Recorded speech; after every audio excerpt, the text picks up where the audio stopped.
The shelter sat low and square against the desert horizon, an unremarkable box of cement and chain link that caught the heat of the Arizona sun and held it like a wound.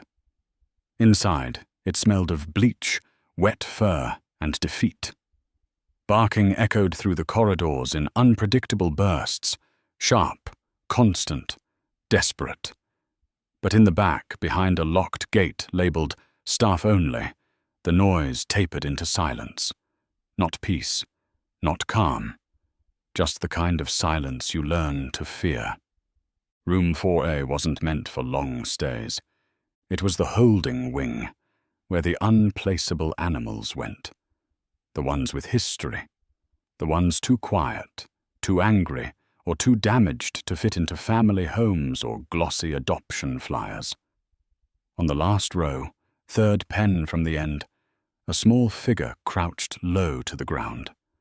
Her body was pressed against the corner as if she were trying to sink into the concrete itself. Muscles taut, fur dirty but unmistakably wild. She was the kind of animal that didn't make sense in cages. A bobcat. But not quite. She was younger than she looked. Malnourished, maybe 5 months old at best, with heavy paws and tufted ears that twitched at the smallest motion. Her coat was unkempt, but striking.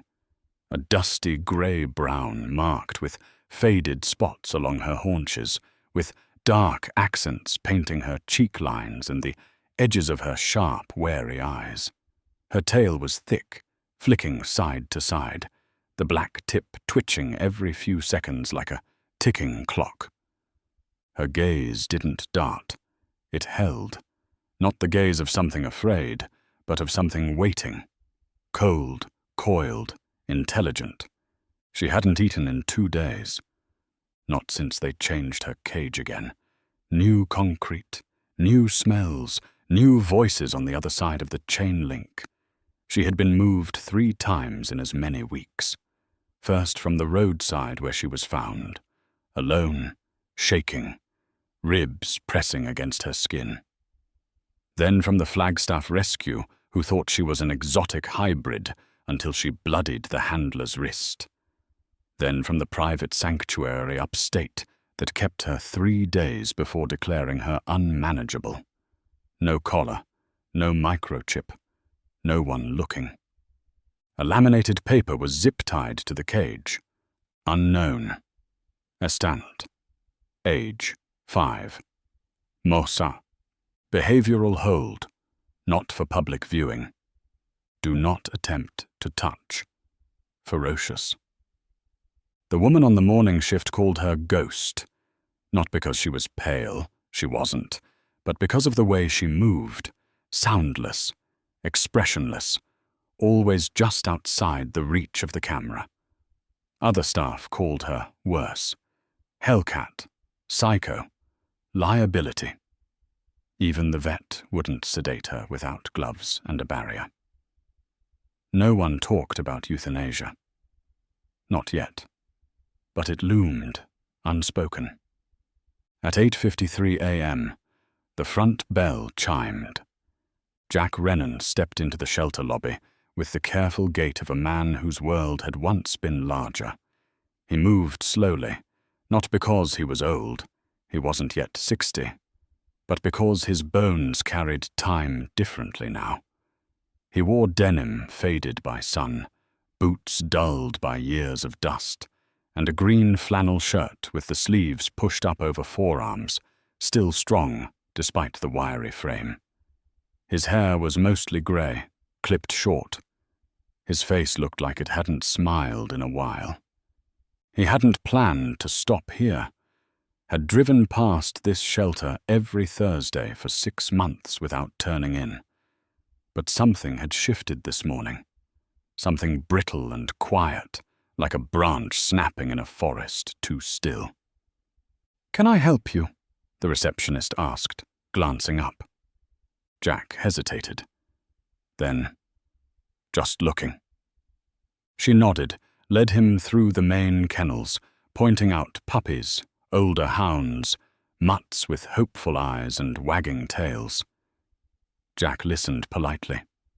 His gaze drifted, but nothing held. It wasn't dogs he was here for. Not exactly. He didn't know what it was. Until she said, "We have one we don't show visitors. Not adoptable. She's in the back. A bobcat, we think, or some kind of hybrid. Came in feral. You'd need a license anyway, but I don't know. She's not like the others." Jack didn't answer, just followed. The back hallway was dim. The air changed as they passed the last gate. Quieter. He stopped at the third pen. She was there. Motionless. Their eyes locked. Time didn't slow. It stopped. Jack crouched in front of the gate, knees cracking slightly. His face didn't shift. Hers didn't either. She didn't growl, didn't retreat. Just watched him like he was a pattern she didn't yet understand. Her breath was steady, shallow. Her body was coiled but still. He looked past the dirt on her paws, the crusted blood on her haunches. He saw the tension in her shoulders, the worn pads of her feet, the scar near her eye, thin and old, probably from a hawk or barbed wire. He saw something that didn't belong in this place, something that didn't want pity or help, only space. He had seen it before, in himself, in mirrors, in the empty chair across from his table every morning since Evelyn died. "She's not safe," the receptionist warned. "She's bit two staff. One of them needed stitches." Jack didn't move. He didn't speak to the woman, only to the animal. "I'm not either," he said, barely audible. For the first time, the bobcat blinked. Something inside Jack cracked open, softer than grief, but older. He stood slowly, eyes still locked on hers. "I'll take her," he said. The receptionist stared. "Sir, you can't just... This isn't a pet. This is a wild animal." Jack's jaw twitched. "So am I." They argued, of course. There were forms, concerns, legalities. But Jack had land, plenty of it. 3 acres fenced from his ranch days. No children, no other animals, no wife, no one to stop him. He signed the waiver, the liability release, the transport agreement. They gave him a thick pair of gloves and a carrier reinforced with metal bolts. She didn't resist when they loaded her in. She didn't fight. But her eyes never left Jack's. She wasn't trusting him. She was watching. The desert rolled past outside the truck window as they drove. Red dust swirled in the side mirrors. She sat low in the carrier, unmoving. Jack kept one hand on the steering wheel, the other resting quietly near the latch of the crate. Not to open it, just to be near. At a rest stop off the highway, he parked beneath a crooked mesquite tree and rolled the window down. The wind smelled of sagebrush and coming rain. He looked over at her. "You're not supposed to be here," he said, voice raw, unused. Her ears flicked. Nothing more. He nodded once to himself. "Me neither." And with that, he turned the key, and they drove on. 2 creatures the world didn't know what to do with, headed nowhere in particular, because nowhere was better than a cage meant for no one. Jack's land sat quiet under the wide Arizona sky. 3 acres of pale dirt, scattered mesquite, and fences long since surrendered to rust. The property had once been alive with noise. Horses in the paddocks, Evelyn humming in the garden, old jazz records leaking through the screened windows. But now, it was hollow. No voices, no rhythm. Only wind pushing across the dry grass and the soft creak of the porch when no one was sitting in the chair. He parked the truck near the back barn, the old horse stable that hadn't held anything but tools in years. The sky overhead was beginning to dip orange. Evening came fast this time of year, swallowing light like it was tired of seeing. Jack didn't open the carrier right away. He walked around to the passenger side and knelt. Inside the crate, she sat pressed to the far corner, not crouched in fear, just still, like she was calculating every possible move. "I'm not gonna cage you," he muttered, "but I'm not stupid either." The barn door groaned open. Inside, it was cool and shadowed, slatted wood walls casting bars of dusty light across the floor. An old feed bin sat in the corner, cobwebs in the rafters. He cleared space, laid down a thick bed of straw, and left a low bowl of water beside the overturned bin. No chains, no enclosure, just a space.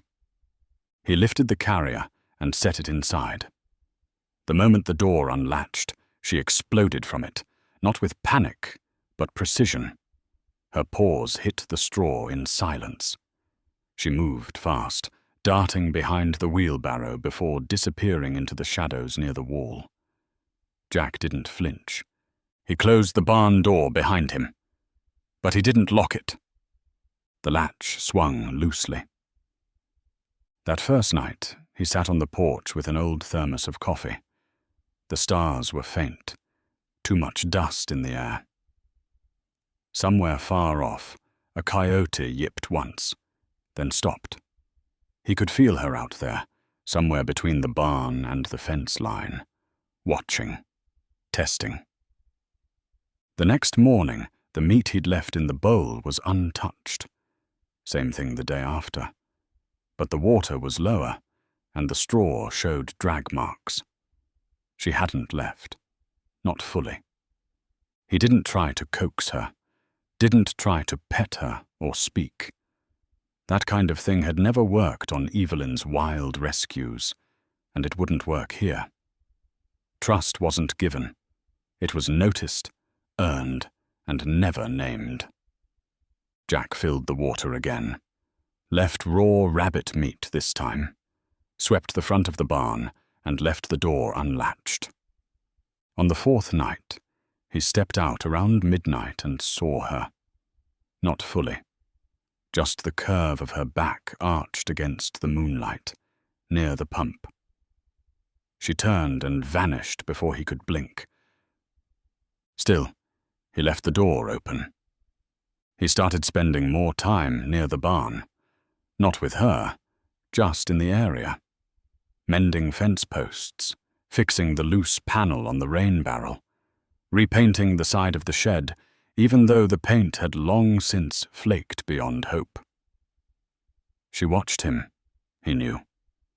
From the tree line, from the tall grass, always just beyond the corner of his vision.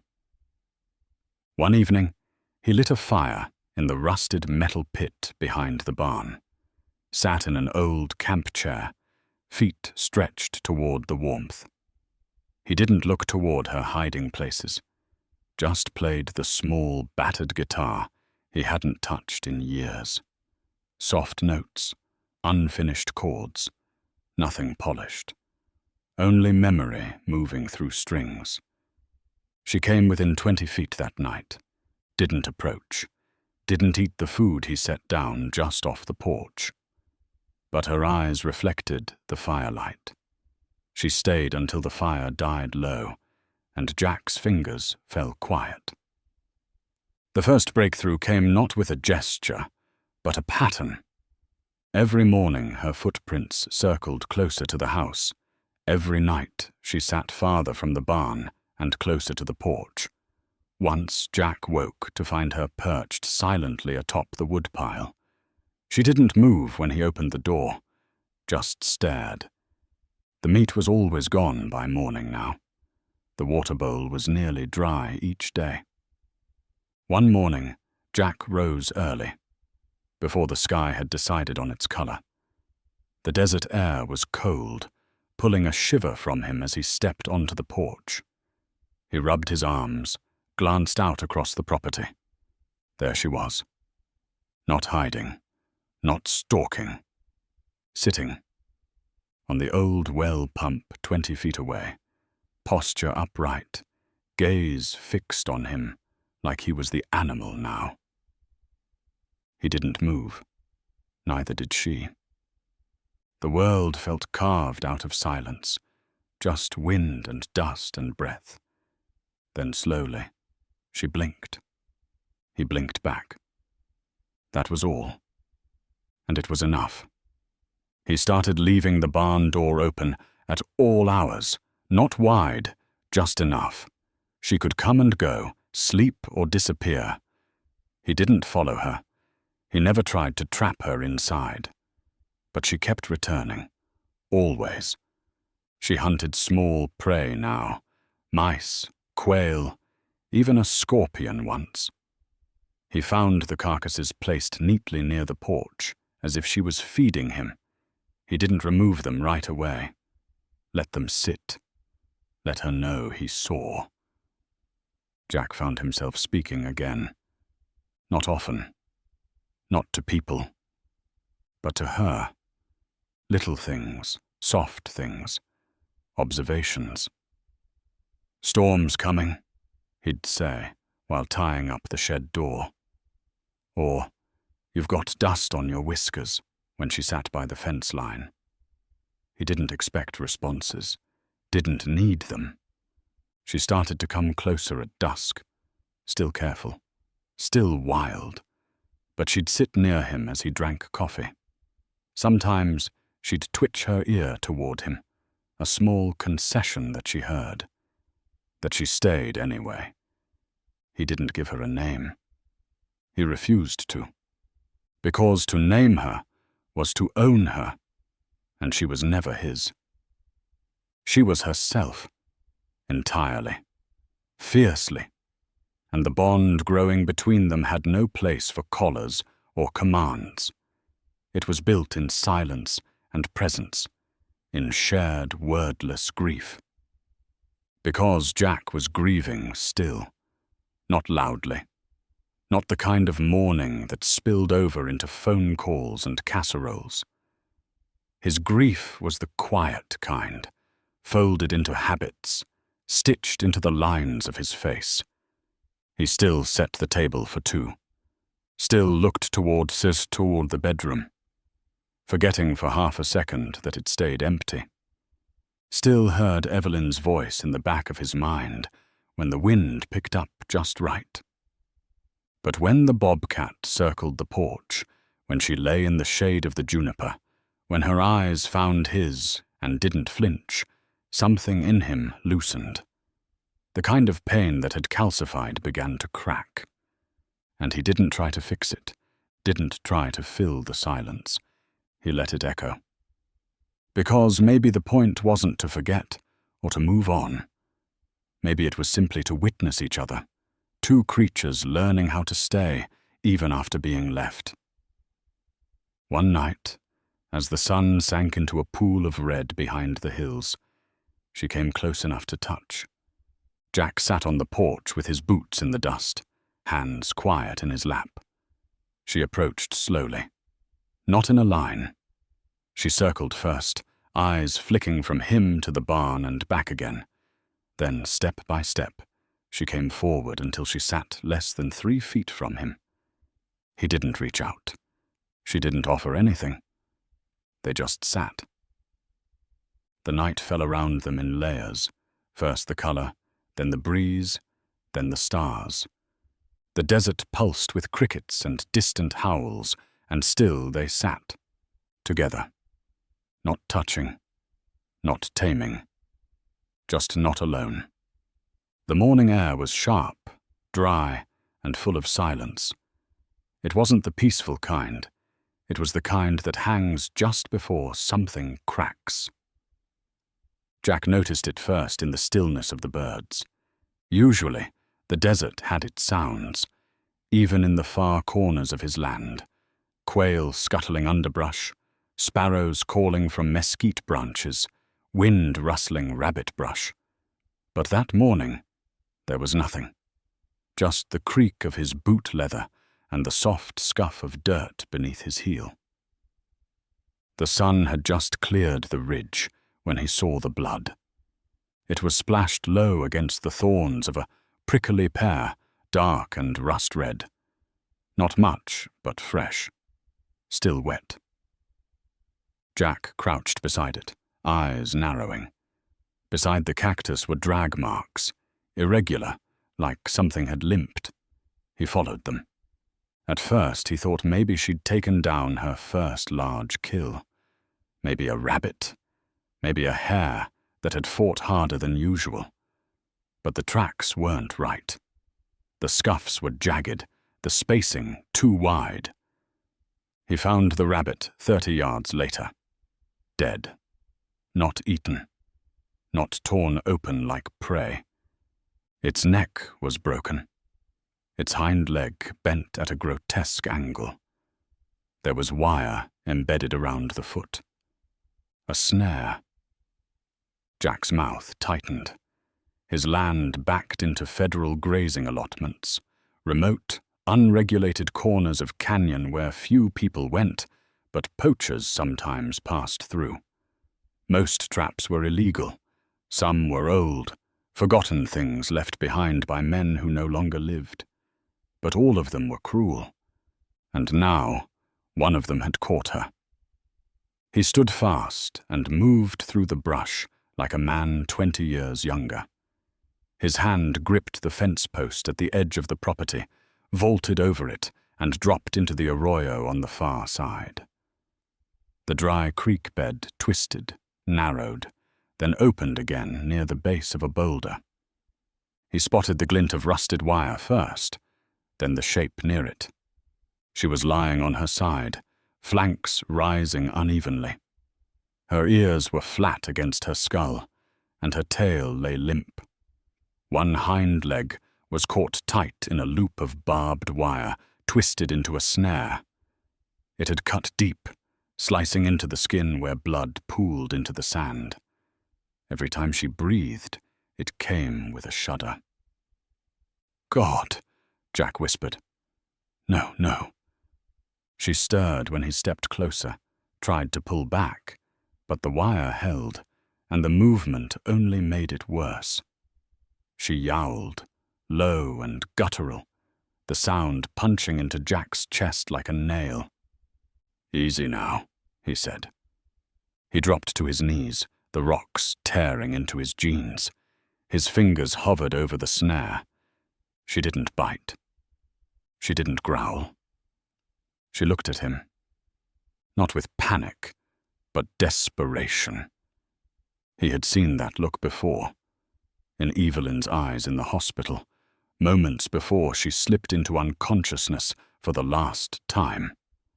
A raw, terrible awareness that pain had surpassed words. Jack worked fast. His hands were shaking. The barbed wire wouldn't loosen. His pocket knife slipped against the rusted coil, useless. He reached for the multi-tool clipped to his belt and began to pry the knot apart, link by rusted link. She twitched once, but didn't strike. Her pupils were huge, rimmed with red. Her breathing rasped. "I know," he murmured. "I know it hurts." The wire came free with a snap, and blood rushed out too fast. He clamped his hand down over the wound with a ripped section of his flannel sleeve. Her body tensed, then sagged. Jack gathered her in his arms like a man holding something he had no right to carry. She weighed less than she should have. Her frame was lean, all bone and coiled muscle. But she let him hold her, let her head rest, trembling against his chest as he climbed out of the ravine, boots slipping against stone. He didn't stop to think, didn't weigh options, didn't calculate odds. He just ran. Back to the house, through the back door. Into the bathroom Evelyn used to clean injured birds. The tile was cold under his knees. The medicine kit slammed open. Alcohol, gauze, surgical tape. She didn't resist, not once. Even when he cleaned the wound, even when he pressed the antiseptic-soaked cloth deep into the torn flesh, even when she trembled with every breath, she stayed. Not because she trusted him. He didn't believe in that word anymore. But because something inside her recognized he wasn't there to tame her. He was there because she mattered. Because in some quiet, ancient part of him, he could no longer watch something suffer in silence. By nightfall, she lay on a folded towel beside the cast-iron stove in the kitchen, her breath slower, steadier. Jack sat nearby on the floor, exhausted, eyes raw. He kept the door open. She could leave. But she didn't. He watched her all night. And she watched him back. The lightning came the next day.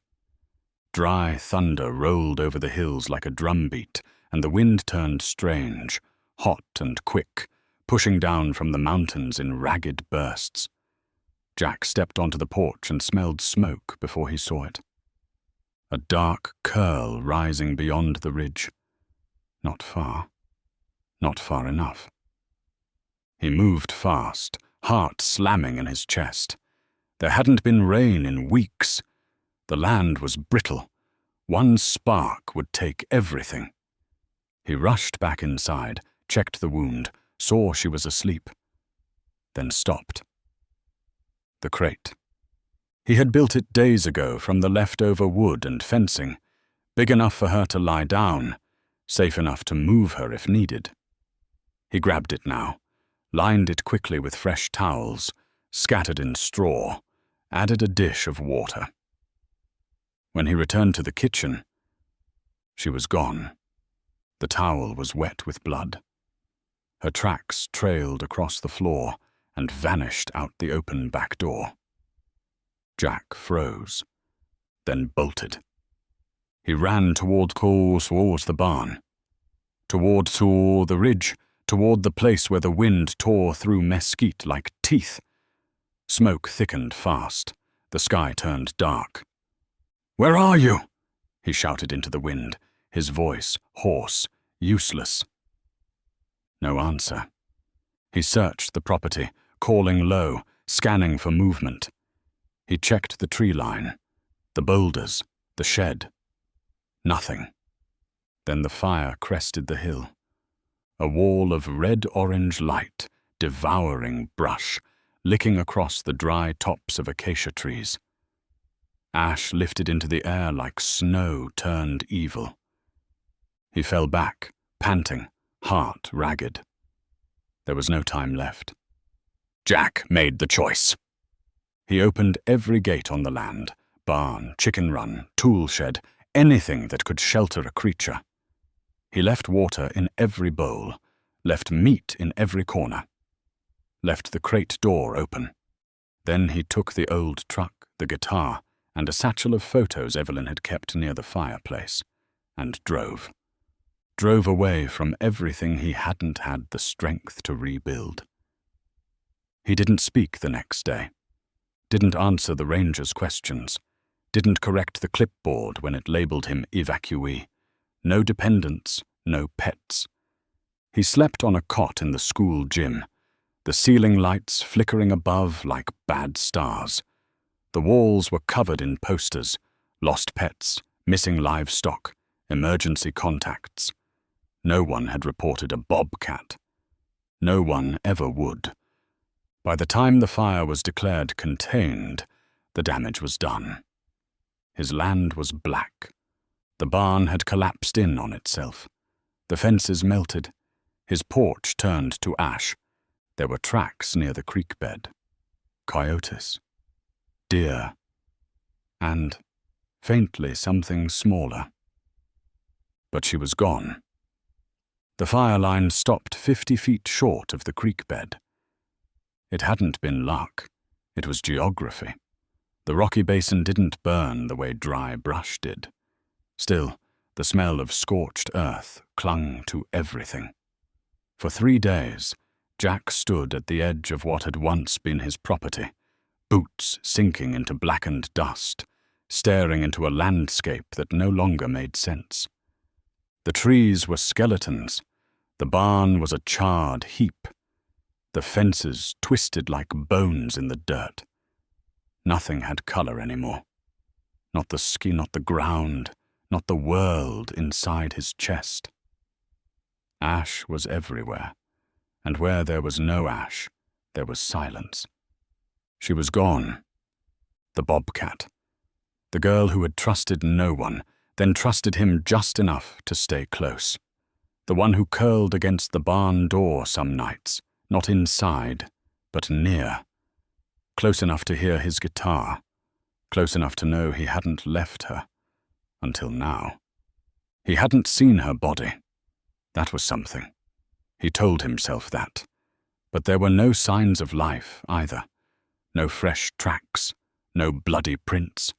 Just scorched footprints he couldn't identify, and the dragging silence that settled deeper than grief. Jack rebuilt none of it, not at first.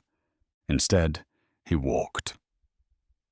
Each morning, he rose before the sun and followed what remained of the trails she once traveled. He scanned dry creek beds. He checked beneath boulders where she used to perch. He walked past the coyote den, careful not to disturb. He left bits of rabbit meat near the low branches of the cedar tree. No prints, no sightings, no sound. He spoke to no one. The disaster relief teams had moved on. Most folks had. Packed up their animals, salvaged what they could, rebuilt or left. But Jack stayed, slept on a cot in the empty farmhouse shell, drank stale coffee from a soot-covered mug, and waited. Not because he believed in miracles, but because leaving meant something final. And he wasn't ready to say it. Not yet. The nights were the worst. Without power, the land turned black and unfamiliar. Coyotes howled longer, deeper. The stars were too many. Jack would sit by the remains of the porch, hands on his knees, watching the empty ridge and remembering the first time she sat beside him in the quiet.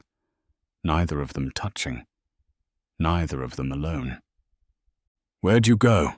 he asked the wind once, voice cracking in the darkness. "You smart little thing. Where did you hide?" The wind didn't answer. It only carried ash and the faint sound of an owl far off, hunting alone.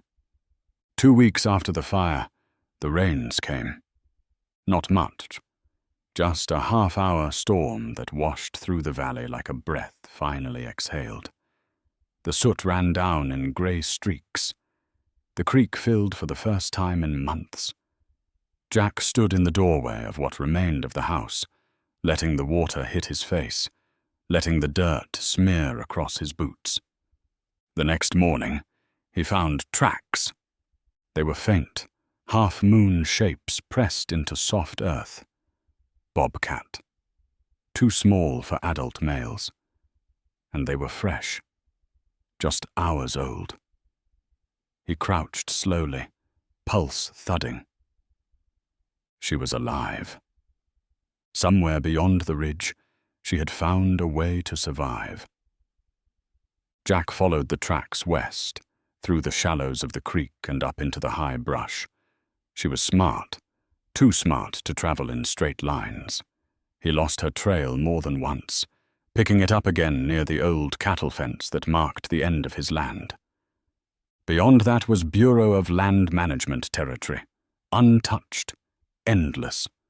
No people, no fences, just wilderness. He stood at the line a long while, boots in mud, heart torn clean down the middle. He had brought her here, into his world, into his hands, and she'd been injured, scarred, almost lost. Now she was free again, and she had chosen to go. He should have felt relief. He didn't. He felt still. Because it wasn't grief this time. It wasn't guilt. It was the knowing. Some animals didn't come back. Some didn't need to. And sometimes the most merciful thing was to let them stay gone. It happened a week later, just after sunrise. Jack had gone to the ridge alone. The morning fog was low, making the world feel dreamlike. He stood at the crest, sipping coffee from a dented tin mug, letting the warmth anchor him. And then, out of the mist, she stepped. Not a memory. Not a ghost. Her. Older now. Barely 2 months gone, but changed. Her coat was darker, sleeker. Her eyes brighter. Her gait sure. The scar on her hind leg was still visible but healed. She moved like she belonged to this land. Jack didn't move, didn't blink. She didn't flinch.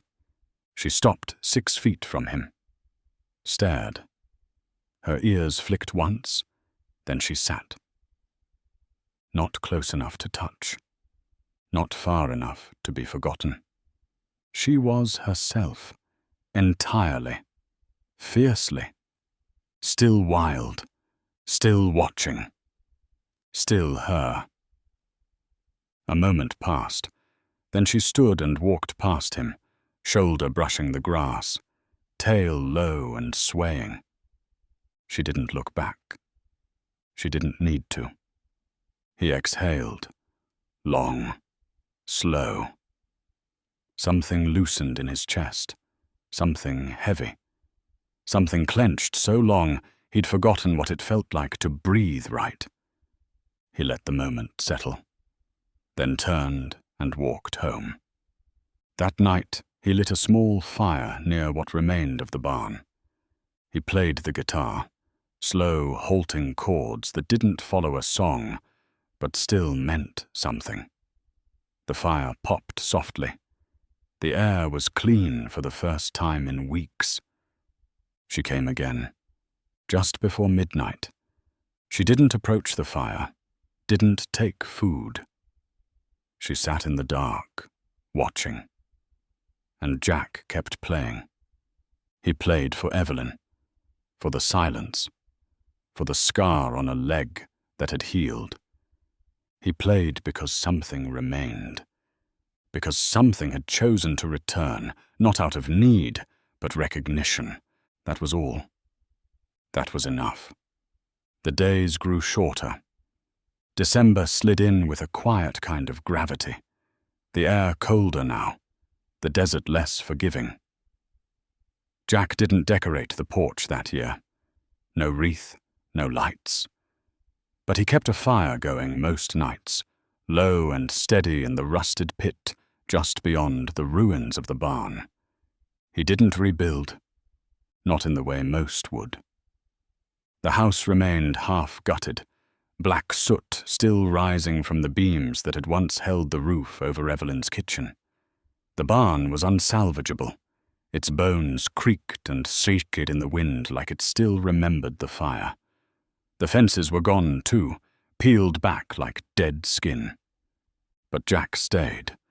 He cleaned out one of the side sheds and made it livable, hauled in a mattress, hung a tarp to block the morning sun. He cooked on a propane stove, washed with water from the creek when it ran high. He didn't call anyone to help.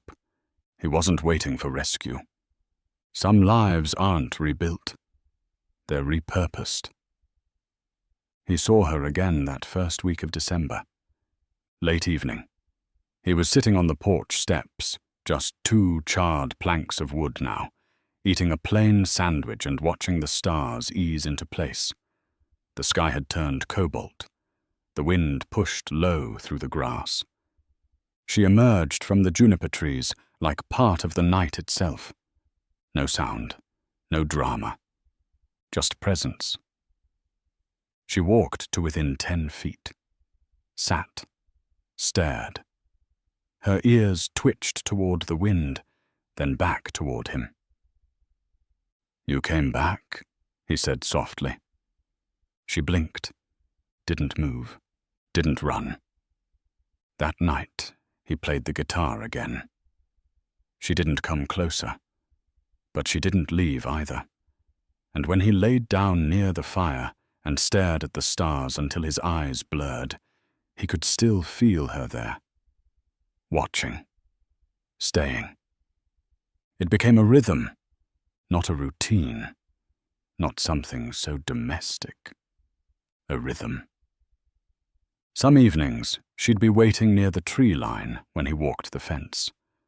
Other nights, he'd catch a flash of her tail vanishing into the brush. Sometimes he wouldn't see her for days. Then she'd return, always at dusk, always on her terms. He never named her, even now. Names were for pets, for things you could claim, call, cage. She was none of those. She was a life force, a memory, a choice made again and again. One morning, as the frost still clung to the dead grass, Jack found her perched on the stone wall by the dried-up well. She didn't move when he approached, just turned her head and regarded him with eyes that had seen fire and thunder and wire and still come back whole. He crouched 5 feet from her. His knees popped. "You're looking strong," he said. She licked her shoulder once, slowly, as if to say she knew. "I've got nothing left to offer you," he said, not unkindly. "No shelter, no barn, no food worth taking. Not even warmth." She stared. Still. Then, without warning, she stood and walked forward, so close he could see each whisker catch the light. She brushed against his knee. Just once, her flank warm, her gait calm. She paused beside him. He didn't move. She turned her head, pressed her forehead briefly to the edge of his boot. A nudge, not a demand. Then she turned and padded away. He sat there a long time afterward. The sky warmed, the desert brightened, and inside his chest, something opened again. Not grief, not relief. Just something that stayed. Winter settled in slowly that year. Jack kept the fire pit clean and dry. He cleared brush from the paths she liked, left the occasional rabbit carcass near the stone wall. Not bait, not a bribe. Just respect. She came often now. Not every day, but reliably.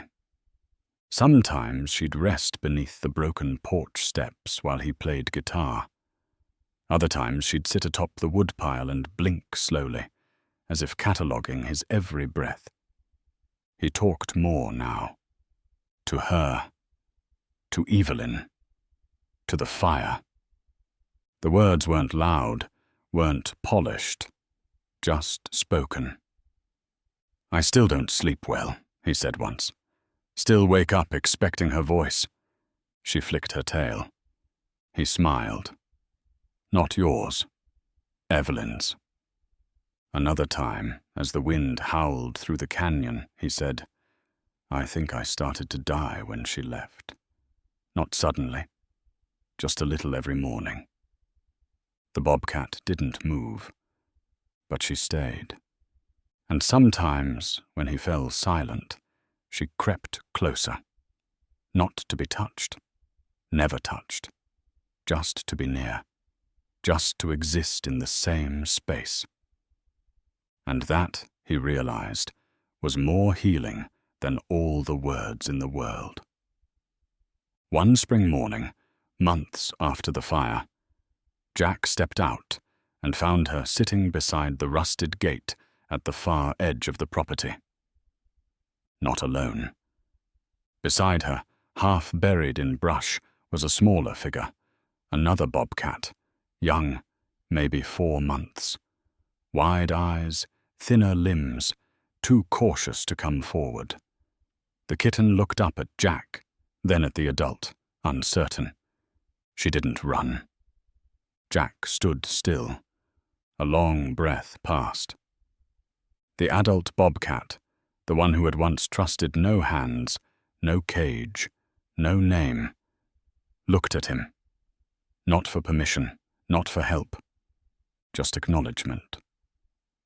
Then she turned, nudged the kitten gently with her nose, and together they vanished into the low canyon grass. Jack didn't follow. Didn't need to. She had a new life now. Not tame. Not owned. Wild. Free.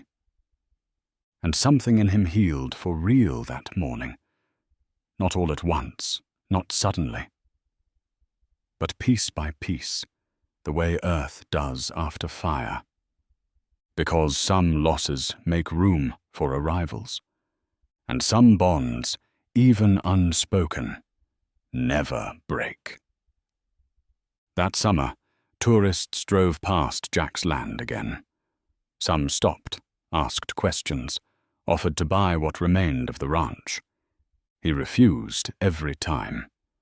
The land didn't need a house anymore. It needed space. It needed watchers. It needed silence.